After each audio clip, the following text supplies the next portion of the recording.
Hey everybody, welcome back to Sauceman's Garage. Just wanted to do a quick update, 4-month update on the muffler patch on the 4Runner. This is the product I used, yeah, it is not looking too good.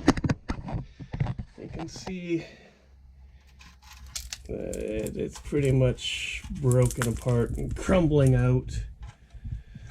You know, I followed all the instructions. What I did is I wire brushed the whole area here. You can see that in the original video. You can see how I prepped it, and then push that that muffler patch epoxy, high temp epoxy into there. And yeah, a new muffler is in my future, that's for sure. 4 months. 4 months and it's just crumbling. So yeah, there you go, quick video on the update. If you like the video, please like, share, or subscribe. Appreciate you guys coming to Sauceman's Garage and look forward to some exciting new videos coming up.